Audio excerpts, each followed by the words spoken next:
अहमदाबाद से मैं अलका शाह आप सबको जय जिनेंद्र और प्रणाम करती हूँ। और मेरी उम्र है 54 साल और मेरा विषय है वर्तमान परिस्थिति में धर्म कैसे राह दिखलाए। वर्तमान समय समस्याओं से भरपूर है, जिसमें प्रमुख समस्या है कोरोना वायरस से फैली हुई महामारी की।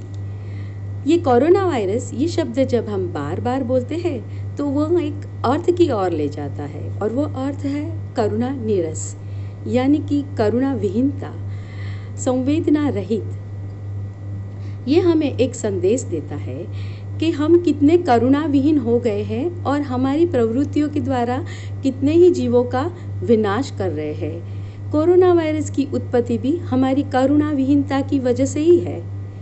मानव जन्म जैसे श्रेष्ठ जन्म में श्रेष्ठ अहिंसा धर्म का पालन करने के बजाय हमने तो पृथ्वी पर हिंसा का तांडव ही रचा दिया है।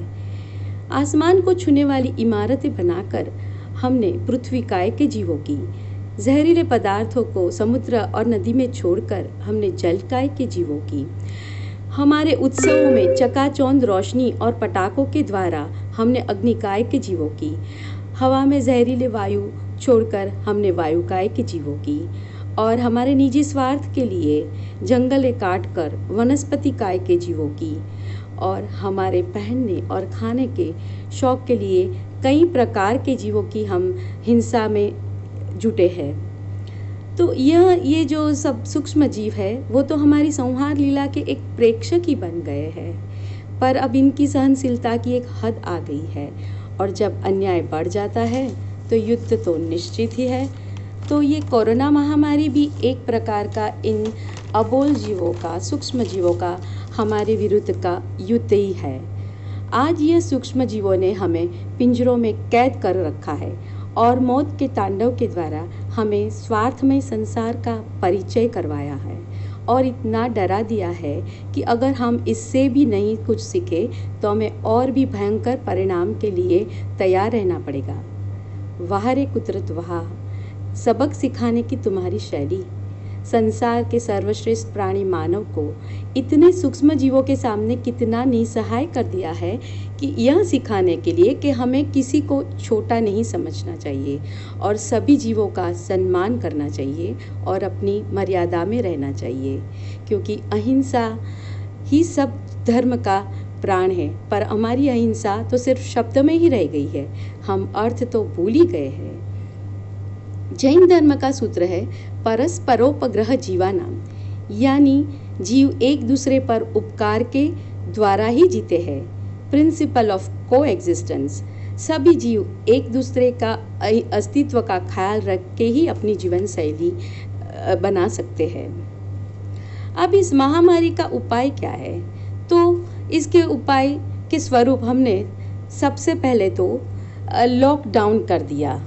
अब ये लॉकडाउन का स्थूल अर्थ है कि सभी प्रवृत्तियों का ताला लगा देना, यानी कि सभी पापमयी प्रवृत्तियों को हमने ताला लगा दिया। तो ये मार्ग है वो धर्म का ही मार्ग है, क्योंकि जब हम कोई भी प्रवृत्ति को नहीं करते तो अहिंसा का पालन कर सकते हैं। अभी ये एक स्थूल अर्थ है, और हम अगर सूक्ष्म अर्थ में जाए तो वो हमें कहते हैं कि इसका अर्थ है कि हमारी प्रवृत्तियों को त्याग कर हम धर्म ध्यान और व्रत जप में अगर रहेंगे तो कितने ही जीवों की हिंसा से हम बच सकते हैं। मतलब कि दूसरे जीवों को हम शाता दे सकते हैं, और दूसरे जीवों को शाता देकर ही हमें भी शाता मिल सकती है। तो यह मार्ग धर्म का ही मार्ग है। हाँ, पर ज़्यादा देर तक हम लॉकडाउन भी तो नहीं रख सकते। इसके लिए दूसरे उपाय के रूप हमने सिर्फ आवश्यक प्रवृत्तियों को चालू करके दूसरी अनावश्यक प्रवृत्तियों को बंद रखा। तो और सभी को सूचना दी कि घर में रहे, सुरक्षित रहे, अगर कुछ ज़्यादा ज़रूरी न हो तो घर से बाहर ना निकले। तो इसका स्थूल अर्थ भी है कि सिर्फ आवश्यक, यानी कि थोड़ी जो जिसमें बहुत ही कम हिंसा हो, ऐसी प्रवृत्तियों को हम चालू करके, जिसके बिना हम रह नहीं सकते, उस प्रकार की प्रवृत्तियों को चालू करके हम अनावश्यक जैसी प्रवृत्ति, जैसे कि मॉल, थिएटर्स, टूर्स, ट्रैवल्स और खान पान की सभी होटल्स वगैरह की जो अनावश्यक और जो जिसमें ज़्यादा हिंसा जुड़ी है उस प्रवृत्तियों को हम बंद करके हम सुरक्षित रह सकते हैं। अब इसके सूक्ष्म अर्थ की ओर चले तो यह हमें स्टे होम, स्टे सेफ, ये हमें ये संदेश देता है कि हमें आत्मा रूपी घर में रहकर हम सुरक्षित रह सकते हैं। अब ये आत्मा रूपी घर यानी हमारा खुद का स्वभाव, जैन धर्म में सूत्र है वत्थु सहावो धम्मो, यानी कि वस्तु का स्वभाव ही धर्म है, आत्मा का स्वभाव ही धर्म है।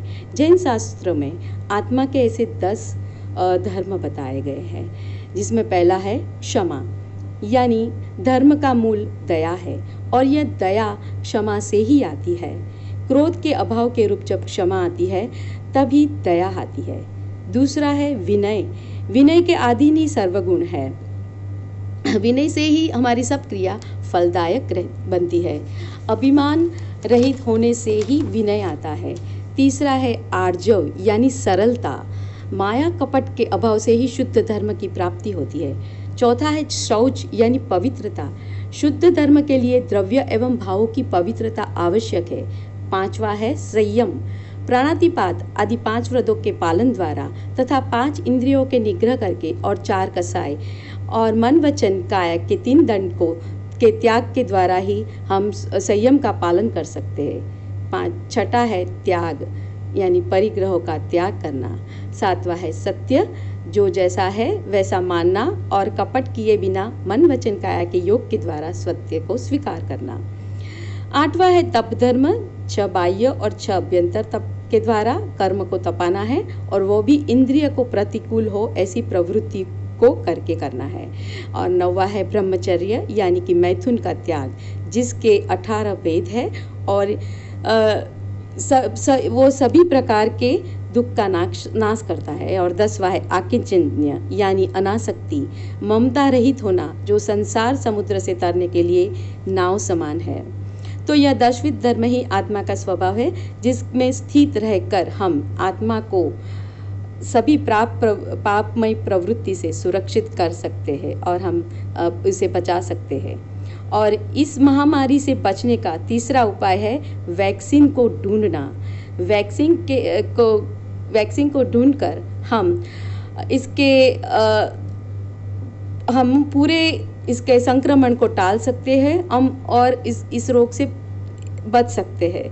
तो यह इसका स्थूल अर्थ है और सूक्ष्म अर्थ है वैकेंट योर सीन्स, यानी कि अपने पापों को खाली करो। तो आत्मा को जब हम पापों से हटा देंगे, पापमय प्रवृत्ति से हटा देंगे, तो निश्चित ही हम सुरक्षित रह सकते हैं और जो मोक्ष की प्राप्ति ही है, जो भवरोग से हमें बचाती है, वो हम प्राप्त कर सकते हैं। तो इस प्रकार सभी जीवों के प्रति करुणा धर्म के द्वारा ही हम इस रोग से बच सकते हैं। तो यही राह हमें धर्म दिखलाता है। तो जिनाज्ञा के विरुद्ध अगर कुछ भी कहा गया हो तो मिच्छामि दुक्कडम। और मैं सभी का आभार मानती हूँ और मैं गुरुजी का बहुत बहुत आभार मानती हूँ। Thank you.